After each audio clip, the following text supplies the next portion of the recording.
Vamos lá, meus queridos. Então, eu acredito que vocês vão anotar bastante coisa, né? Como a gente não vai recorrer aqui a muito texto bíblico, e antes de mais nada, eu quero, deixa eu colocar aqui para o pessoal que está assistindo, embora está aparecendo lá invertido, não sei porquê. Cristianismo e Política é um livro que eu não sei se já apresentei para vocês. Não, né? Esse aqui não?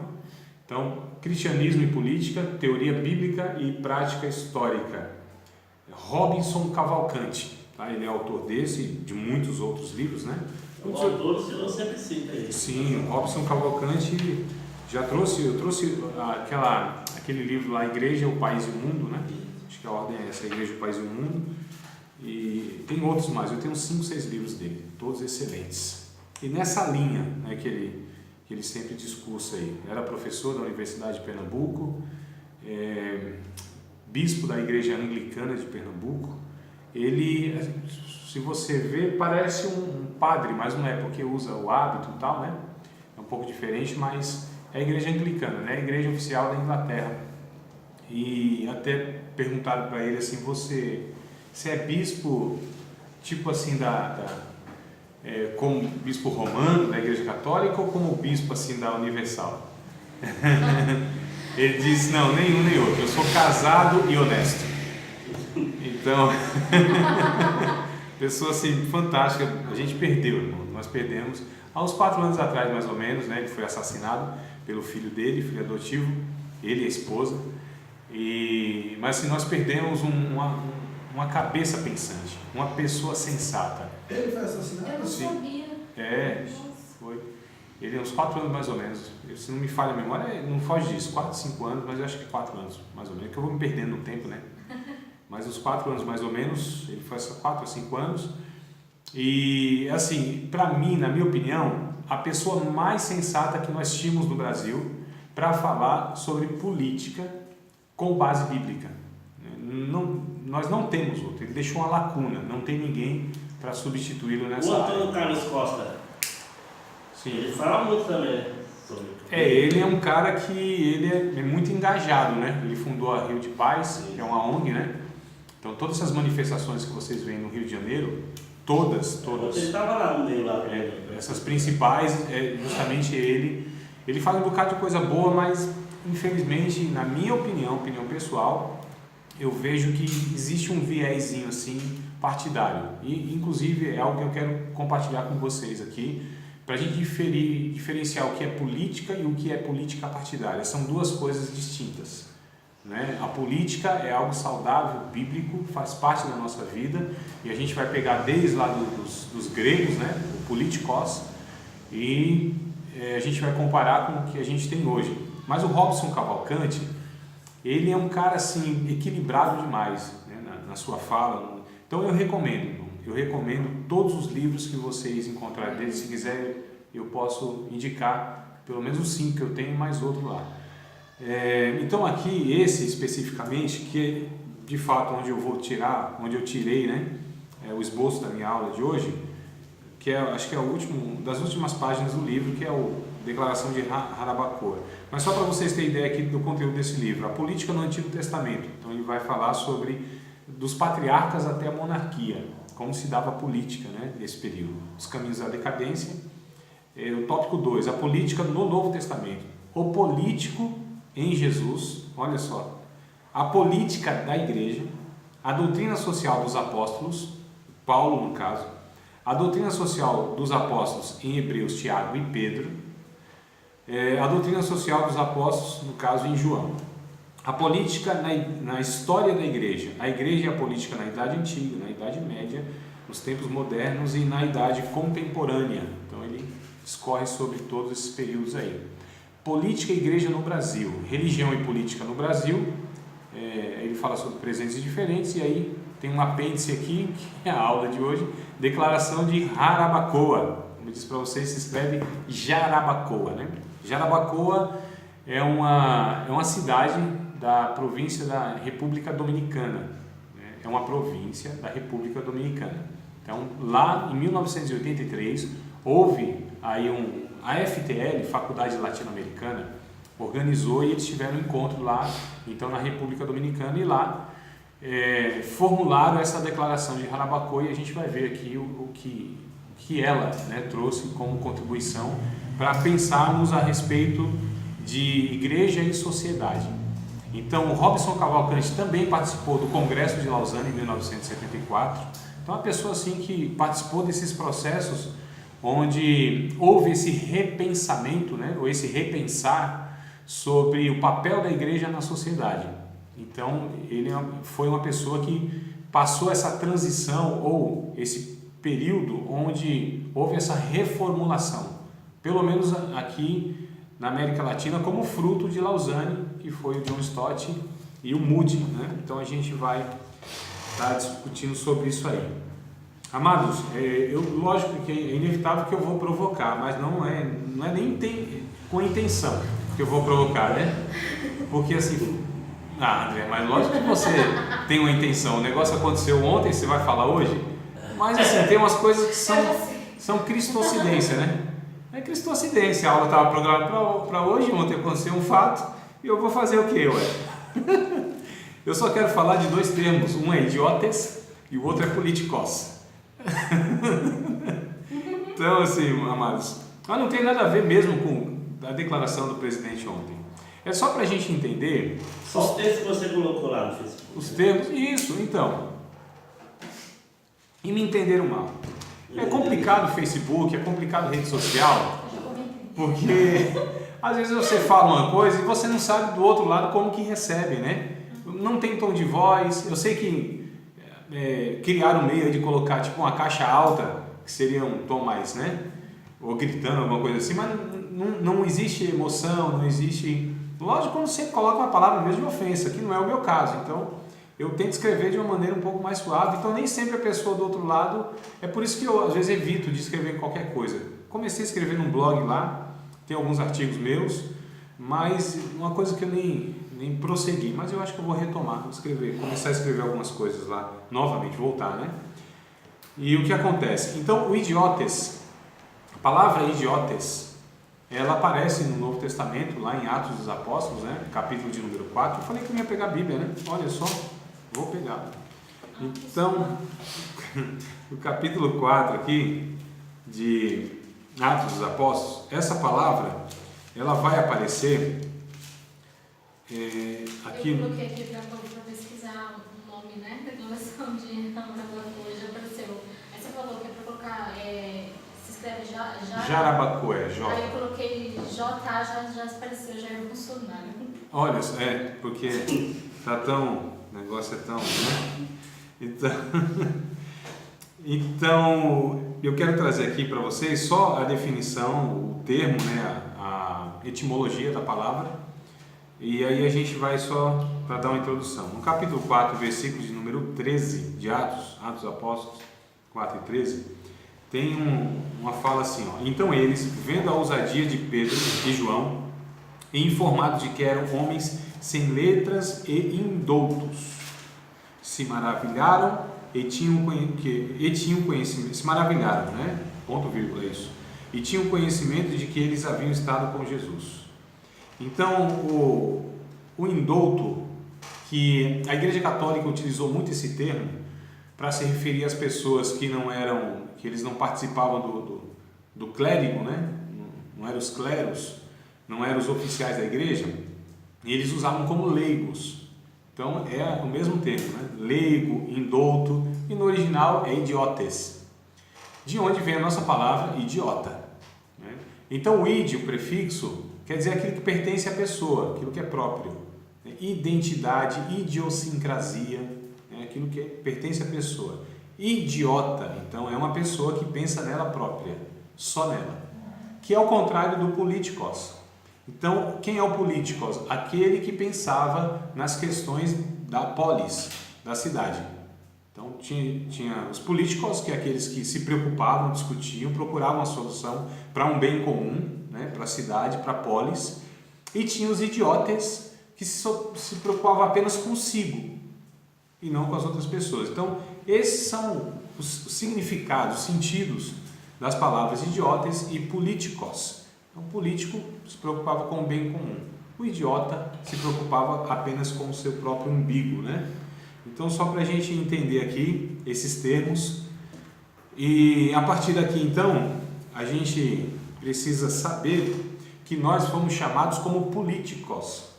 Nós somos chamados como políticos, né? No sentido estreito dessa palavra, como eu passei para vocês agora, ou seja, aquelas pessoas que se preocupam com o bem comum, com os problemas da cidade, da comunidade, da polis, né? A gente tem outro termo que é urbis, vem urbano, só são origens diferentes. Então, polis é grego e urbis é latim, mas quer dizer a mesma coisa. Então, aquilo que é da polis ou é da urbis diz respeito à cidade, né? Missões urbanas, então, a missio urbis. E aí, amados, então nós somos chamados para ser políticos, né? Político, aquele que se preocupa com as demandas da cidade. Então, a diferença de político para política para política partidária é geralmente que existe esse viés ideológico segundo os valores, as premissas e aquilo que o partido defende. Então, nós temos no Brasil diversos partidos. Você vai nos Estados Unidos, você tem dois, né? Os democratas e os republicanos. Aqui nós temos um monte, tentado dar uma enxugada, mas ainda, mesmo assim, tem muito. Então, cada um tem aí as suas ideologias, seus valores, as suas bandeiras e tudo mais. Então, isso eu vejo como algo muito complicado no nosso Brasil, visto que as pessoas não são preparadas para serem pessoas engajadas, pessoas que não conhecem nem os mecanismos que nós temos na sociedade. Nós temos, por ser uma democracia, mecanismos de controle, de conhecimento, de fiscalização, né? E aí, inclusive, aqui, essa declaração de Jarabacoa vai dar alguns caminhos que eu acho interessante isso aqui, a gente discutir, mas tudo bem, porque a gente está discutindo aqui já há 3 meses, né? Hoje é a 13ª aula, me parece que teve uma, não sei se não foi contado, mas eu estamos aí mais de 3 meses aqui falando a respeito de um bocado de coisa que devia ser, um bocado de coisa que não devia ser, o papel da igreja, a identidade da igreja e tal, e a gente vai denunciando e concordando que existe um bocado de coisa errada, desviada, não só pessoas desviadas, né? Mas coisas que são desviadas, e tudo bem. Mas e aí, se a gente ficar somente nessa discussão aqui, em teoria, e concordando, e assim mesmo, e se a gente ficar só nisso e não sair daqui e fazer alguma coisa, e apontar caminhos? Porque, irmãos, desculpe a palavra, mas qualquer tolo aponta erro, né? Qualquer tolo, qualquer ignorante, identifica o erro, isso aqui está errado, tudo bem, mas e aí? E qual é a solução, então? Porque é fácil falar mal da igreja, né? As pessoas falam mal, os desigrejados falam mal. Tá, mas é muito fácil eu de fora criticar e não fazer nada e não estar no meio para tentar trazer alguma solução. É muito fácil. O nosso desafio é identificar o erro. A primeira coisa é isso, claro, identificar qual é a dificuldade, qual é a demanda, qual é o pecado. Então a gente trazer a solução, né? Alguma sugestão, pelo menos alguns caminhos. Então, o interessante dessa declaração de Jarabacoa, entre outras coisas, são essas sugestões. Então, vamos lá. A declaração de Jarabacoa foi na República Dominicana, em 1983, né? E aí, antes que a gente até entre mesmo na questão, eu coloquei aqui um ponto que eu achei também relevante a gente introduzir aqui. O serviço cristão ele é baseado na graça. Tem que ter senso de missão e deve atuar nas áreas fundamentais da sociedade. E aí que eu vou trazer e emendei com a declaração de Jarabacoa. Então, o nosso serviço cristão ele deve ser baseado na graça, né? Deve ter um senso de missão e deve atuar nas áreas fundamentais da sociedade. Então, são 3 pontos aqui que eu coloquei nessa frase. O serviço cristão baseado na graça, aquilo que fazemos é no entendimento de que nós fomos salvos para uma finalidade, além da salvação eterna, né? Além de adorar a Deus nesta vida com o estilo de vida, uma vida de santidade, nós fomos chamados para servir a partir então desse entendimento de graça, nunca exigindo nada e nem servindo por parcialidade, é o que Tiago vai dizer. A gente não deve fazer nada por parcialidade, senão isso configura-se uma acepção de pessoa, não é? Então, a igreja ela tem um erro muito grande na cabeça do dos líderes, e isso vai ser reproduzido para todos os demais, que nós trabalhamos para nós, não é? Nós trabalhamos para os evangélicos, da mesma denominação, não é? Então a gente tem uma dificuldade enorme de fazer qualquer coisa com os irmãos de outros movimentos, de outras denominações, de outras denominações históricas e tal. A gente tem uma dificuldade enorme. A causa é a mesma, o Deus é o mesmo, mas parece que a gente tem essa mente reducionista, eu não sei o nome daquele negócio que coloca nos animais assim. Cabresto. Não, o cabresto é a cordinha que você tem, não é tapume, é só aquela partezinha aqui, ó, que ele fica ali. Não é cabresto não, é outro nome, mas vocês já sabem o que é, né? Então parece que foi nos colocado essa limitação onde a gente não consegue enxergar um horizonte, somente aquela estradinha que a gente tem que ir. E, inclusive isso limita e não deixa que a gente olhe em volta, não é? A gente fica muito míope e só recebe mesmo aquela visão que a denominação ou esse grupo de pessoas eles têm, e é muito limitado. Eu disse para vocês, acho que foi semana passada, retrasada, que o problema do ponto de vista é que é visto de um ponto. Lembra que eu falei isso para vocês? Não é uma frase minha, lógico, mas o problema do ponto de vista é esse, é que é visto de um ponto. Então há uma limitação muito grande, né?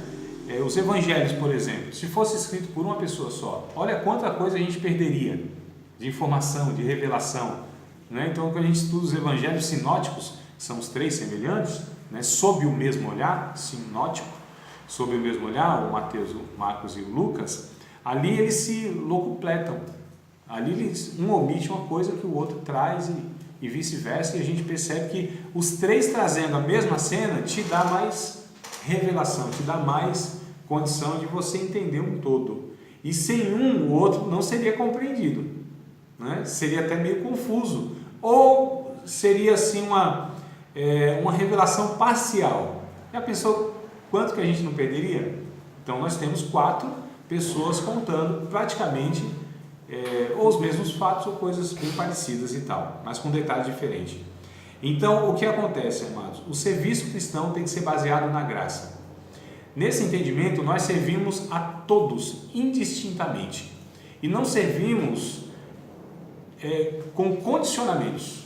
Nós servimos as pessoas incondicional, de uma forma incondicional, porque Deus nos amou de uma forma incondicional, né? Então graça, o entendimento é essa, toscamente, a grosso modo, é que nós recebemos aquilo que nós não merecíamos, então nós temos que dividir também aquilo que as pessoas não merecem. A gente julga que não merece, a gente sabe que não merece, né? Só que a gente faz diferenciação de quem merece mais e quem merece menos. Não tem essas questões, né? Esse aqui não merece mais, você merece menos. Esse aqui até a gente... É lógico que não tem como muitas vezes a gente caminhar com denominações evangélicas que descambam para uma heresia e tudo mais. Aí é hipocrisia. Lógico que a gente não vai se juntar entendendo que eles fazem muito mais mal ao reino de Deus do que bem, né? Tem denominações evangélicas que a gente entende que causa um desserviço para o reino de Deus. Melhor que não tivesse existido, bem melhor. Mas não havendo isso, então o nosso serviço tem que ter senso de missão. O que eu quero dizer com isso? Irmãos, advogada, trabalho em gráfica, né? Tu aí, Davi, na área do ar-condicionado, Gilmar na elétrica, eu na docência. Então a gente precisa entender que mais do que uma profissão, mais do que uma atuação social remunerada para nos mantermos nessa sociedade capitalista, mais do que isso, amados, nós temos que ter um senso de missão naquilo que a gente faz. E aí não tem coisas nem mais nem menos, né? Não é mais importante nem menos importante. Aos olhos de Deus, se nós fazemos nessa perspectiva do corandeu, que é outra coisa que eu acho que eu já passei para vocês, né? Corandeu, tranquilo então? Então, nessa ideia de que nós fazemos tudo diante de Deus, na face de Deus, então tudo que fazemos é para glorificar Deus, para exaltar o nome de Deus, não é? Então, daí a gente tem um senso de missão. Então, o que eu estou fazendo aqui não é apenas uma jornada de trabalho, não é apenas algo que eu tenho que preencher como aqui uma carga horária, e sim é uma missão que eu tenho e eu tenho que fazer isso de uma maneira que honre a Deus, que glorifique a Deus. Então a gente deve atuar nas áreas fundamentais da sociedade. E aí nós precisamos pensar, como igreja, que nós temos que formar irmãos, discípulos e discípulas de Cristo, que atuem, que influenciem, irmãos, as importantes áreas da sociedade. Importantes áreas da sociedade. E tem de fato áreas de influências da sociedade, né, que elas são significativas e que elas têm poder de transformar uma sociedade a médio e longo prazo. Certo? A arte, por exemplo, é uma, né? O cinema incluindo, então a educação, por exemplo, e outras mais. Então nós temos áreas que são fundamentais no sentido de transformação de estrutura social. Amados, na sociologia nós temos um conceito, um pensamento que é o seguinte: a estrutura estruturante. A estrutura social que nós temos, ela estrutura pessoas segundo a sua estrutura. Ela precisa manter isso. Então, é estrutura estruturante. Difícil de compreender, não, né? Tranquilo, né? Então, é uma estrutura que se tem que ela reproduz isso. Então, essa estrutura social, o que ela faz? Ela mantém a sua estrutura estruturando pessoas. Né? Então, ela reproduz aquilo que ela é. Cada sociedade faz isso. Ela reproduz o que ela é. Não tem como. Então é por isso que a gente percebe que a igreja deve entrar em todos os âmbitos da sociedade, em todos os âmbitos da sociedade. Nós precisamos ter discípulos genuínos de Cristo na política, na medicina, no direito, na engenharia, na administração, né? Nos diversos ramos da sociedade. Nós temos que ter discípulos de Cristo para que isso seja feito de uma maneira a edificar o reino de Deus. O reino de Deus precisa ser apontado. Eu estou voltando na primeira aula, irmãos. Sinalizado. Não é? O reino de Deus, nós não implantamos o reino de Deus. Não é que a gente vai preparar uma pessoa vocacionada para a política, por exemplo, e levar essa pessoa à presidência, sei lá, ou algum cargo assim, dessa magnitude, e não, agora a gente vai implantar aqui a Sharia evangélica. Não é? Vamos colocar aqui agora, todo mundo vai ser crente na marra. Isso não deu certo, irmão. O Constantino já tentou fazer lá no ano 313, 312, né? Todo mundo é cristão, todo mundo vai ter que pensar como cristão, viver como cristão, ter os valores cristãos. Não é isso. Então isso não funciona. E parece que existe algo no ar, né? A respeito disso. Por isso, talvez que muitos evangélicos, eles elegeram o presidente, talvez nessa esperança, porque o presidente deu uma pinta de que ele tinha esses valores, ou tem, não estou nem fazendo, mas eu só estou tentando aqui trazer uma realidade que nós vivenciamos da eleição passada para cá. Essa ideia na cabeça desses 40 e tantos milhões de evangélicos, e achando que o presidente deve fazer isso, que as leis devem ser dessa forma imposta para que as pessoas vivam o evangelho. Não, amados, a ideia não é essa. A ideia é que, se nós temos um político, por exemplo, lá na Câmara, lá no Senado, lá no, sei lá, nos três poderes, onde for, é que ele, se for um legislador, que legisle de uma maneira a trazer a equidade, a isonomia para uma sociedade, ou seja, leis que atendam de uma maneira mais adequada a essa sociedade para dar justiça social a todos, né? E todos os demais, ou seja, do legislativo, do executivo e do judiciário. E aí o que acontece, amado? Essa é a proposta que a gente entende ser bíblica, ou seja, que tenhamos discípulos de Cristo que sirvam a sociedade de uma maneira que honre a Deus, que atenda à demanda do ser humano nas suas necessidades mais básicas. Tem um livro que eu acho que eu falei para vocês, eu estou tentando adquirir, difícil de achar, eu até achei, mas ele não é que é caro, né, mano? Vocês sabem que a gente é duro e às vezes não. Ao sobrar, acho que é 70, 75 reais, alguma coisa assim, não é caro. E se Jesus fosse prefeito? Lembra que eu falei para vocês esse livro ou não falei? Não? Falei? Falou. Acho que eu falei. Falou. E se Jesus fosse prefeito? Isso. E se Jesus fosse prefeito? É da Jocum, inclusive. Ah, tá. Da editora Jocum. E se Jesus fosse prefeito? Como que seria essa prefeitura? Olha que coisa interessante, não? Já pensou? Jesus como prefeito de Santo André, né? Como que Jesus ia gerir essa cidade aqui? Como que ele ia fazer aqui a respeito de leis e tudo mais? Então é interessante a gente pensar nisso. Aí a gente precisa então atuar nas áreas fundamentais da sociedade. Primeiro o indivíduo, né? A igreja precisa.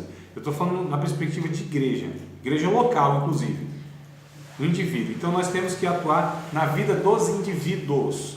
Como? Moldando o caráter dessas pessoas. Então a igreja local, se ela não se propõe a trabalhar caráter das pessoas, ela possivelmente terá indivíduos equivocados exercendo um papel na sociedade de uma maneira a não contribuir para o reino de Deus. Reino de Deus, lembramos, é maior do que a igreja.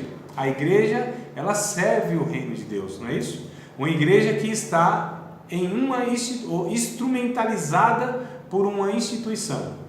Isso aí é bem claro já, que eu já falei umas 200 vezes para vocês, né? Instituição, igreja e reino de Deus. Então, amados, o que acontece? Indivíduo, nós temos que atuar na área do indivíduo, a área fundamental da sociedade, o indivíduo, moldar o caráter dele. Então, os valores cristãos, honestidade, generosidade, empatia, compaixão, misericórdia, sensibilidade, exercício do perdão, olha só, senso de serviço, na missão que lhe foi dado, na área de atuação que ele atua na sociedade. Então o indivíduo deve ser investido, trabalhado, e essa pessoa precisa ser moldado segundo o Gálatas capítulo 5, verso 22. Essa pessoa precisa ser ensinado a amar, ser uma pessoa alegre com aquilo que traz alegria eterna, ou seja, tenha gozo. Uma pessoa que seja pacificadora, apaziguadora, né? Olha só. Então, veja bem, amor, gozo e paz. Eu vi esses dias aí, não sei se foi hoje, assim, falando de profissões e profissões, né? Senão engenharia é por amor, medicina é por amor, e outra lá era ódio mesmo. Brincadeira, viu? Quem está assistindo aqui nem sabe o que está acontecendo, nem nada não. Brincadeira. Então, depois eu conto para vocês. Então o que acontece? Mas é sério, amados. Gente, porque a Bíblia diz que bem-aventurados pacificadores, não é? Gente que não promova o ódio. Ódio nós já temos aos montes, irmãos. A gente já tem uma beligerância assim ferrenha. As redes sociais vêm mostrando isso a cada vez mais, cada dia mais. A gente precisa apaziguar. Se é um motorista, olha só como a gente está falando que todas as áreas mesmo, todas as atividades, as mais simples e corriqueiras da sociedade, é possível você ali fazer alguma coisa, influenciar. Imagina só um motorista cristão, apaziguador, tomou uma fechada, ao invés de xingar a mãe, de causar um acidente, alguma coisa, é uma pessoa que, né, contorna isso com uma palavra branda, uma pessoa que é gentil no trânsito, que humaniza o trânsito, porque o trânsito na nossa cidade é um negócio assim, uma selva de pedra, não é não? Parece que é um monte de jaulazinho, um monte de animalzinho dentro, não é não, irmãos? É um ódio, não é? É um ódio, falta gentileza, né? A gente percebe, a psicologia até estuda a questão da pessoa no volante, ela demonstra quem ela é, uma pessoa egoísta, violenta, ríspida, né? Pelas atitudes. Então a gente precisa estar ensinando. Ela senta para entrar e não vou deixar entrar. Isso, então você percebe a atitude. Então a gente precisa fazer isso, o indivíduo trabalhar nessa questão. Então, amor, gozo e paz, longanimidade, bondade e benignidade. Longanimidade é uma pessoa que ela é longeva na paciência. É uma pessoa que ela suporta uma situação até que ela seja resolvida, né? É um pouco mais do que perseverança, pouco mais. Longanimidade, até a palavra, a ideia, né? Longanimidade. O que é a longanimidade? Porque nós temos um ditado que diz assim, paciência tem limite. E tem mesmo, tem. Onde acaba a paciência, começa a longanimidade. É um braço da paciência. É uma extensão da paciência. Então, né? Deus é longânimo para convosco, não querendo que ninguém se perca, mas que todos cheguem ao conhecimento da verdade. Então, a longanimidade de Deus, olha só, longânimo, uma pessoa que ela suporta a situação ou as situações até que ela se resolva. Gente que é mais do que paciente. Então, bondosa e benigna. Parece a mesma coisa, mas não é. Bondade é uma coisa, benignidade é outra. A bondade é a qualidade de ser bom. Jesus, em Marcos capítulo número 1, a partir do verso de número 3, eu já trouxe esse texto, eu não sei se eu pendi para outra situação, mas esse texto eu já falei com vocês, para mostrar o que é bondade e o que é benignidade. Então, Marcos capítulo 1, a partir do verso 40, tem lá a história do leproso que se aproximou de Jesus, e aí ele disse: mestre, se tu queres, tu bem pode me limpar, me curar e tal. Jesus tocando nele disse: eu quero ser limpo, aquela coisa toda. Ali Jesus foi bondoso e benigno ao mesmo tempo. Bondoso é a qualidade de ser bom, desejar fazer o que é bom para outra pessoa, né? Ou seja, curar o homem. A benignidade é a forma que isso foi feito, a maneira, o jeito que isso foi executado. Então Jesus não podia falar assim: eu quero ser limpo, né? Vai, está limpo, mostra-te ao sumo sacerdote, como ele fez com o centurião lá de Cafarnaum, né? Somente uma palavra, ele disse a palavra, o negócio foi resolvido lá do outro lado. Então ele não precisava nem chegar muito perto do homem leproso. Ele podia falar: não, meu filho, fica em paz aí, está limpo, volta para a tua casa e tal. Jesus, ele tocou no homem, ele tocou, colocou a mão no leproso. Isso é ser benigno. A forma que ele fez, ele mostrou sensibilidade humana, ele mostrou uma compaixão, uma empatia, e o toque humano de Jesus ali foi de uma forma benigna. Então não é só ter o desejo ou fazer o bem, é a forma que a gente faz isso. A gente pode sair pelas madrugadas, entregar nesse tempo aqui um sopão quente, um chocolate quente, um chá, um café, dar um cobertor, uma roupa para aquecer limpa. Nós podemos fazer isso. Isso é uma bondade, é fazer o que é bom para a pessoa. Só que a forma que a gente vai e faz é que vai fazer a diferença se a gente só é bondoso ou se é benigno também, né? Não só levando a roupa, mas levando o calor humano, a atenção, né? O companheirismo, emprestar o ouvido, estar aquele momento com a pessoa, tentar conhecer a história da pessoa, abraçar aquela pessoa. Essas pessoas não recebem muito abraço não, viu? Vejo muito menos, né? Então, essa forma que é a benignidade. Então, amor, gozo, paz, longanimidade, bondade e benignidade. Fidelidade, mansidão e temperança. Fidelidade também pode ser lealdade, né? Não sei a versão que está aí na Bíblia de vocês, de Gálatas 5:22, se está fé ou fidelidade. Fidelidade, na Almeida Revista Atualizada. Não tem nenhuma que está fé? Não está. Está aí, é a Bíblia? Mas qual que é a versão? É a mesma, então está a mesma coisa. Então, algumas estão fé e outras estão fidelidade. Ou está fidelidade. Fé. É fé. Então a gente tem um exemplo aqui, né? Fé, do Fernando Davi está fidelidade e da Maiara está escrito fé. A palavra no original é pistis, que pode ser traduzida tanto quanto fé quanto fidelidade. Então a palavra no original, pistis, ela pode ser traduzida no português tanto fidelidade quanto fé. Por que pode ser traduzido dessas duas maneiras? Porque para o grego, ou para os gregos, quem era fiel era necessário ter fé. E quem tinha fé também era fiel. Uma coisa não podia se desassociar de outra. Não tinha como. Então fé e fidelidade é a mesma coisa. Então eu tenho fé, eu preciso ser fiel, leal. E se eu sou fiel é porque existe uma fé em mim que me faz ser fiel. Então fé aqui é diferente, por exemplo, da fé na teologia que a gente chama salvífica. É aquela fé que me capacita a crer. Diferente da fé como um dom, que é aquela atitude que eu tenho de realizar algo extraordinário, né? Então, também não é a fé natural, que é de acreditar no cotidiano da vida, nas questões da vida. Vocês acreditam que eu vou para a aula às 9h35. Isso é fé natural. né? Às vezes precisa ter uma fé sobrenatural para acreditar, né? Mas a questão é, não são esses três aspectos da fé. É o quarto aspecto da fé, que é a postura, que é a vida, que é a conduta de fidelidade, de lealdade.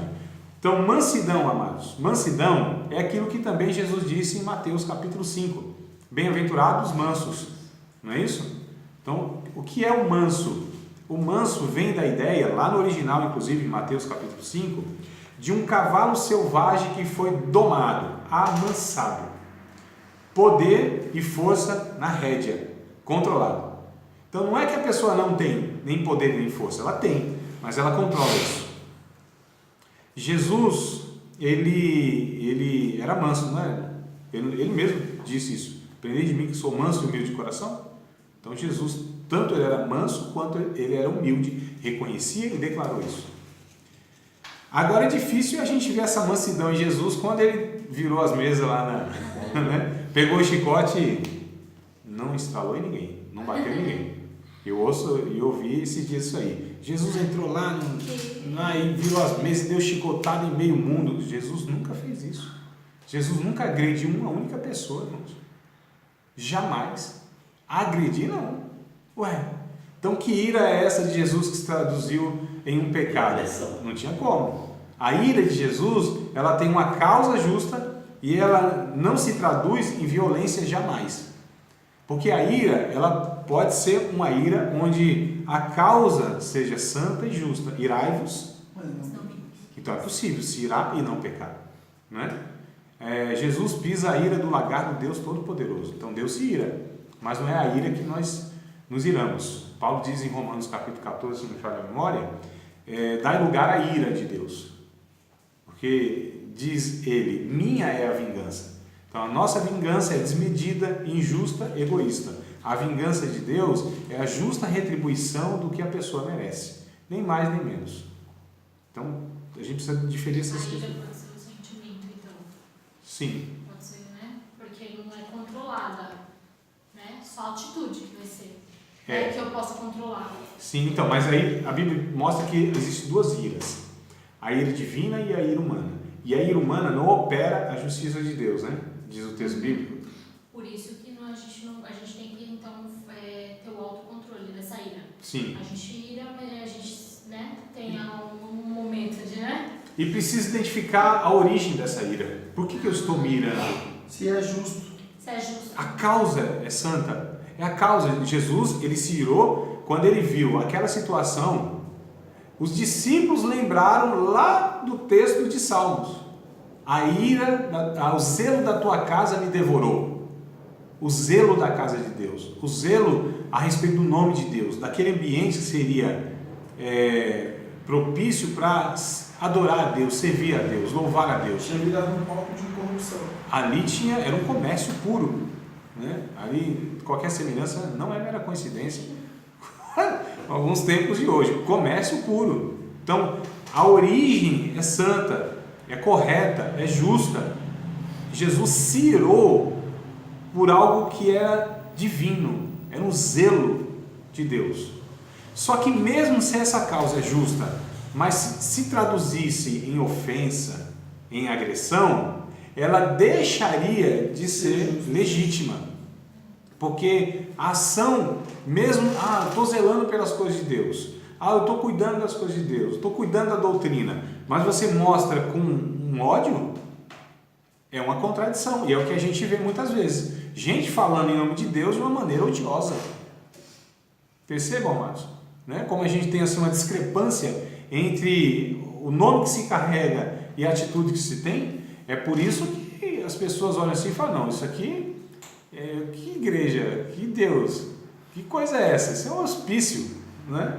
Então é por isso que ainda que a causa seja justa, a gente precisa ter muito cuidado como que a gente age, executa, né, esse zelo e tal, para não pecar, senão vira pecado. Então a origem, identifiquei a origem, ela de fato é um zelo por Deus, tudo bem, então preciso ter cuidado de como que eu vou manifestar esse meu zelo.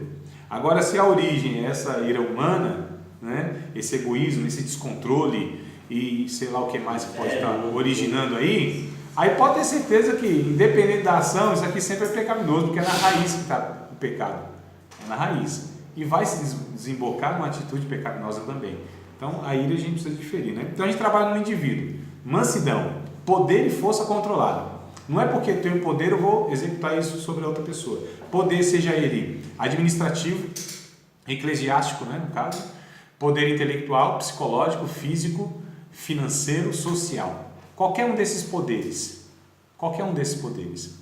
Se eu uso de uma maneira aleatória, indiscriminada, e para mostrar de repente alguma coisa que eu quero mostrar que eu sou superior ao outro, então esses poderes, eles estão sendo usados de uma maneira equivocada. Então eu tenho poder e tenho força, mas só faço na medida correta quando aquilo vai contribuir de alguma maneira. Jesus sempre fez isso, irmãos. Esse mesmo Jesus, que ele disse que é manso e humilde de coração, que também entrou e fez tudo aquilo lá, viu lá mesmo dos cambiadores, né? Cambiadores o nome? Eu já vi alguém dizer que era visto eles venderem aquilo ali. O que aconteceu lá, Fernando? É o seguinte. Porque quem vinha de longe não tinha como vir com sacrifício trazendo. Aí comprava lá, né?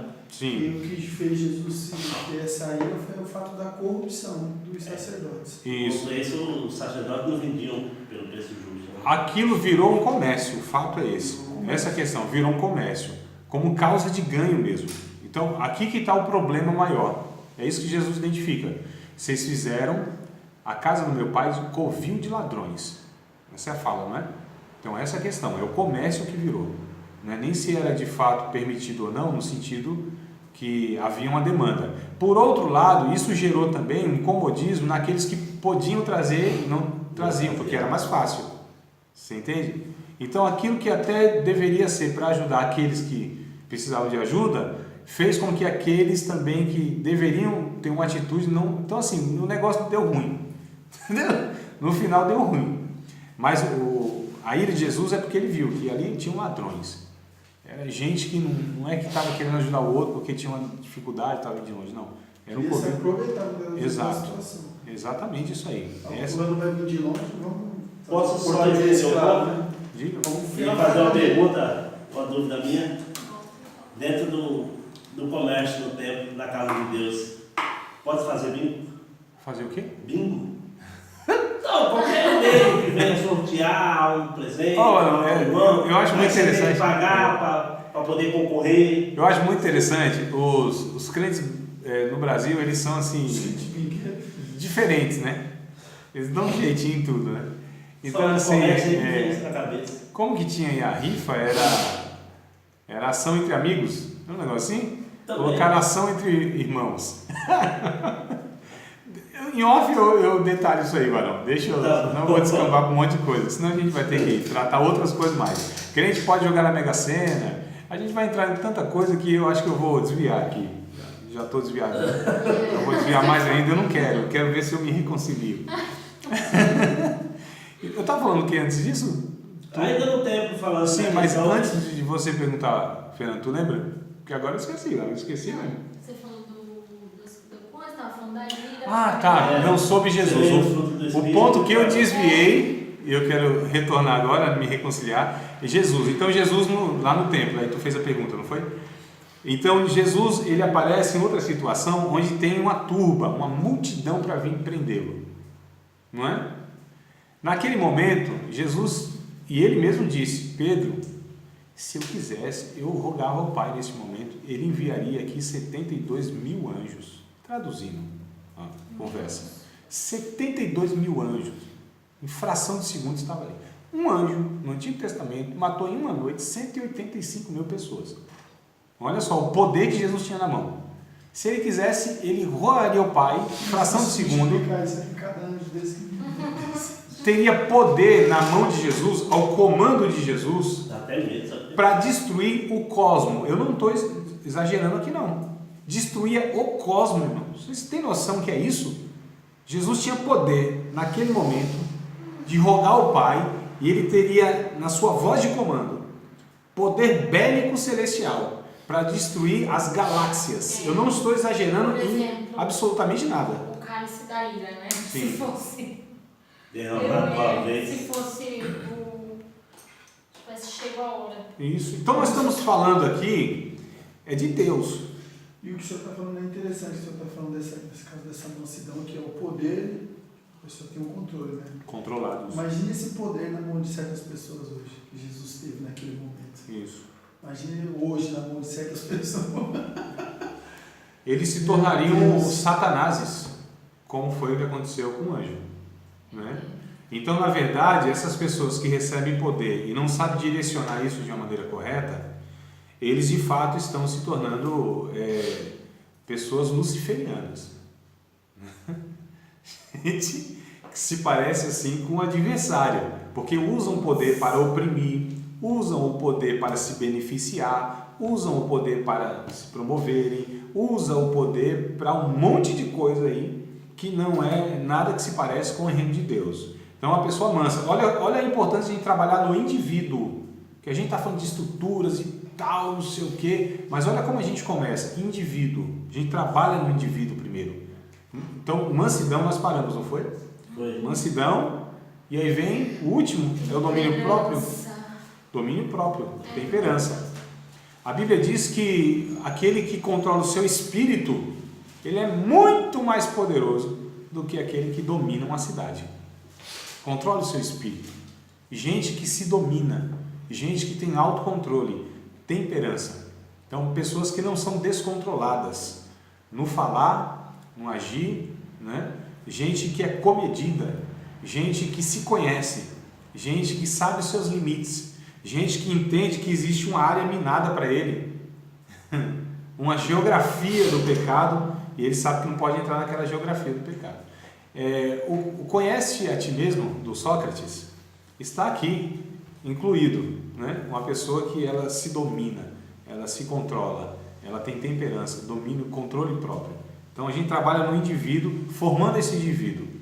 Esses indivíduos, pela comunidade cristã sendo formados, a gente vai trabalhar em outra área fundamental da sociedade, que é a família, que é o núcleo mater. Esse trabalhar no indivíduo, então, Gálatas capítulo 5 traz no sentido inverso, né? Das obras da carne. Ah, sim, claro. Opa. Eu posso dizer que é no sentido inverso. Sem dúvida. Porque lá você vê ira, você vê peleja, você vê o ódio, o egoísmo, isso, sem dúvida. As obras da carne são opostas. Paulo vai dizer isso, né? Então, o espírito combate contra a carne. As obras da carne são umas 19 mais ou menos tem lá, ou mais. Então, elas são opostas, elas combatem entre si. Elas de fato estão se digladiando. Então, de fato. É uma guerra. E aí o que acontece? Então, esse indivíduo trabalhado, a gente chama isso de discipulado. Uma igreja que não se propõe ao discipulado, ela de fato vai ter pessoas que não se parecem com Cristo. Esses indivíduos, eles vão de fato representar muito mais o império dos homens do que o reino de Deus. Isso é notório, né? Isso é o que a gente vê aí. Então, trabalhando no indivíduo, a gente trabalha na família. Estou voltando nas aulas primeiras, né? Família, missões e ensino bíblico, palavra. Então, família. A família para nós, irmãos, é a base. Parece ser um jargão, mas é a base da sociedade. A família é onde deve ser trabalhada. Os valores começam ali. O primeiro rebanho que o pastor tem é a sua família, seus filhos, sua esposa, né? O ministério principal que nós temos é a nossa família, sendo nós obreiros, pastores, líderes, de alguma forma, a família para nós é a primeira igreja. Eu acho tão interessante o testemunho do Russell Shedd. Ninguém questiona que o Russell Shedd foi um homem de Deus assim, que serviu a comunidade evangélica mundial durante mais de 50 anos a ser um exemplo, um homem de Deus, independente se o cara é assembleiano, se é batista, se é metodista, se é o quê. Olhou para o Russell Shedd, conhece a história dele, acompanhou ele, lê os livros dele, ouve as mensagens dele. Unânime, né? É unânime. Ninguém, eu tô para ver um irmão que fala assim, não, Russell Shedd, cara, não vi nenhum líder até hoje falar mal do Russell Shedd. Não vi. Então o cara, ninguém duvida, né? E interessante, numa entrevista, não sei se eu já falei isso para vocês, mas numa entrevista... Ele já morreu, Russell Shedd? O ano passado, retrasado? Foi agora em 2000 e finalzinho de 2017, na virada para 2018. Então 2 anos já, e foi janeiro, fevereiro, alguma coisa assim. Isso. 2 anos, né? E em 1950 ele era doutor em teologia. 1950, mano. Cara, assim, de uma envergadura impressionante. Um testemunho assim, um caráter ilibado. Uma humildade em pessoa. Um homem de Deus. Resumindo, um homem de Deus. E aí, numa entrevista que eu ouvi, melhor dizendo, era áudio, eu ouvi, acho que era um podcast. E aí perguntou o entrevistador para ele, perguntou, Shed, como foi a sua conversão?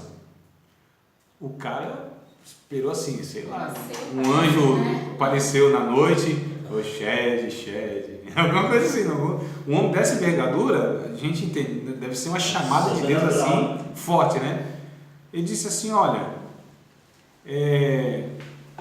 o meu pai, missionário, na década de 30, 20, alguma coisa assim, 1920, meu pai saía de vilarejo em vilarejo com a bicicleta pregando a palavra, evangelizando, falando de Cristo, e eu na garupa. Me levava, a gente ia de aldeia em aldeia e tal. Eu via meu pai fazer aquilo com tanto gosto, com tanta paixão, com tanto zelo, com tanta dedicação, com tanta piedade, que eu pensei comigo, eu quero ser igual ao meu pai, eu quero fazer isso aí. Eu falei assim, eu nunca tive uma chamada de Deus. Deus nunca me chamou para ministério. Eu fui fazendo, Deus nunca me barrou, estou aqui. Falou assim, estou usando as palavras exatas que ele disse. Deus nunca me barrou, continuei fazendo. Olha o poder da influência de um pai. Olha o poder, irmão, da influência de um pai cristão. Ele disse, eu nunca tive uma chamada de Deus. Eu via meu pai fazendo. Foi o meu pai que despertou em mim esse desejo. Eu posso estar sendo meio equivocada em falar que é uma fé olhando o natural. Mas eu acho que Deus, ele opera, tipo assim, 99% no natural. Então, Só isso, né, André? Essa parte é sua, dita, senão. Irmãos, mas infinitamente Deus opera por via do natural do que do sobrenatural, do extraordinário, muito mais, com muito mais frequência. Isso é fato. A gente só completar aqui. A gente observando, irmãos, quantos de nós não se converteu por causa do testemunho de um irmão, por causa da fala de alguém? Quantas conversões? Há muito mais conversões pela fala de alguém, pelo exemplo de alguém, pela influência de alguém, do que por um anjo do céu, Deus falando daquela forma, uma profecia e tudo mais. São as vias naturais, irmãos, que Deus usa para alcançar a nós. Isso é um fato. É um mito, é um engano que sempre é a ação sobrenatural de Deus, miraculosa de Deus. São casos pontuais, de fato. O meu caso, por exemplo, foi pontual. Né? De fato foi um milagre que Deus fez na minha vida, mas eu sou uma exceção, a maioria não é assim, eu entendo que não é assim. Só para completar, o indivíduo, a família, houve 3 homens muito importantes na história de Israel: Moisés, Davi e José. Moisés, Deus confiou o seu povo. Davi confiou o seu reino. José confiou o seu filho. Quem é maior, não? O estadista, rei ou pai? Na ótica de Deus, quem Deus confiava mais? Moisés, estadista, entregou a lei, libertou o povo, entregou a nação do outro lado, na terra prometida. Davi guerreou as guerras do Senhor. Homem segundo o coração de Deus, ou pai? Eu confiava no meu filho, eu daria meu filho a uma pessoa que eu confiasse. Deus confiou mais em quem? Deus viu um ministério muito mais importante em quem? No estadista? No legislador, no rei ou no pai? Como que Deus se apresenta? Criador? É o Elion? É o Shaddai? É o Tzedekeno? Como que é? Mikidiskim? Nissi? Reob? Raá? Como? Pai. Abba. Esse é o ministério, irmãos. Esse é o maior ministério que um homem pode receber na sua vida. O maior ministério que uma mulher pode receber na sua vida é gerar filhos. É o que a Bíblia diz. Salvar-se-á dando à luz a filhos. Antigo e Novo Testamento. Está nas duas pontas. Então a família, irmãos, para nós cristãos, é fundamental na sociedade. É algo a ser olhado como prioridade na igreja, a ser trabalhado com todo zelo, com todo engajamento, com todas as forças.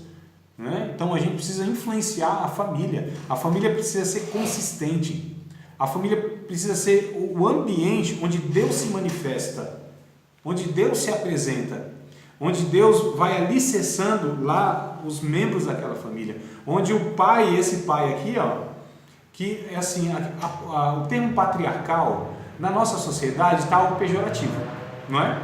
Falando em patriarcal, machismo, aí já vai ligando um bocado de coisa.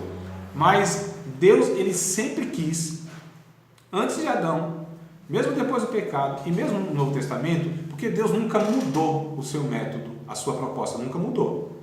O homem que distorceu e Deus manteve. Deus não muda, amados. Então o ministério de José é um ministério do pai? Sim. Pai do mundo, ele era. Hã? Ele era pai de quem? Jesus? Jesus? O José. Nunca ouvi falar isso. Sim. Primeira vez. Você está ouvindo agora. Que bom, mano. Tá vendo só que ele vem passar de aula e aprende alguma coisa, não? Então, tu pensou que eu estava falando de outro José, é isso? Não. Ou não? Então não ligou, né? O José. No começo eu pensei que era. No começo, confesso que eu pensei que era o José do Egito. Do Egito, que né? não No cai começo da assim. frase eu pensei que era. Às vezes. Olha, Quando você falou dos 3 homens, eu falei, irmãos, do Egito, eu quero. Imagine comigo. Eu aprendi algo com José. O meu filho Mateus, Davi ainda não tem condição de ter um aninho, mas o Mateus, eu ensinei a orar ele desde pequenininho. Então eu tenho um videozinho lá, ele com 2 anos e pouco, orando. Lógico, com as palavras dele adequadas, né? E toda noite eu ia orar com ele na cama, como até hoje ainda. Hoje não estou com essa frequência toda noite, mas toda noite antes de dormir ele me pedia a bênção e eu abençoo ele em nome de Jesus. Pai, bênção, Pai, Deus te abençoe. Beijo na mão, ele beija minha mão, beija a face dele, beija minha face, está tudo certo. E aí, mas eu aprendi com José a orar como José, embora isso não esteja explícito na Bíblia. Né? Interessante é isso, mas está implícito, no meu entendimento está implícito. Na ocasião, quando Deus aparece para José e diz para levar ele para outro canto, acho que é para o Egito, se não me falha a memória, né? Depois do Egito para outro lugar, então Deus vai se comunicando com Moisés, com José, e vai comunicando e ele falando com Deus o que deve fazer e tal. E aí eu aprendi com José a seguinte oração, e eu orava isso para o meu filho ouvir. E a minha oração era: Senhor, abençoa o nosso filho. Meu filho ouvia isso. Eu fazia questão para ele entender que ele é meu filho e é filho de Deus.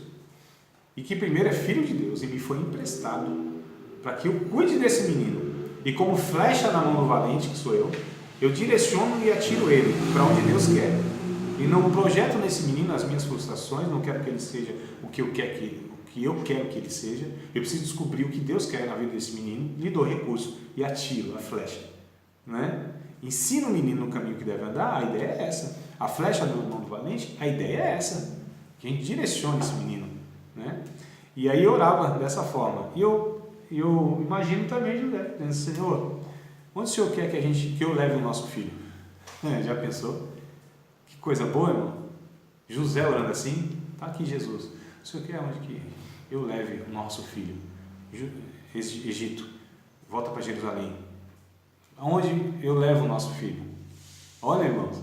Então a paternidade, ela é um ministério que está acima de todos os outros. Inclusive Paulo vai dizer em 1 Timóteo, capítulo 3, que o cidadão que ele não consegue governar a sua casa, tendo seus filhos em toda a sujeição, ele não é apto, já está reprovado para o ministério pastoral, irmãos. Não é isso? Então lá no Antigo Testamento, os filhos, eles vinham até o pai pedir a bênção. Porque se o pai não abençoasse, irmãos, olha o desespero do Esaú, não é Esaú? Jacó e Esaú lá. Pai, não tem nenhuma bênção para mim. Ele se desesperou de tal maneira, porque a bênção era através do pai. Era patriarcal e continua sendo. O governo de Deus, amados, continua sendo a proposta da teocracia. Como que se dá a teocracia? É Deus governando a família através do pai, e que cada família seja autônoma, e que cada família seja ensinada pelo pai, que tem um ofício sacerdotal, junto com a sua ajudadora. A proposta é a mesma, não mudou. Não mudou em absolutamente nada, de Antigo Testamento até hoje, não mudou. Professor, então a gente pode dizer que a gente vê bastante isso, né? Infelizmente, mas vê muito filho de pastor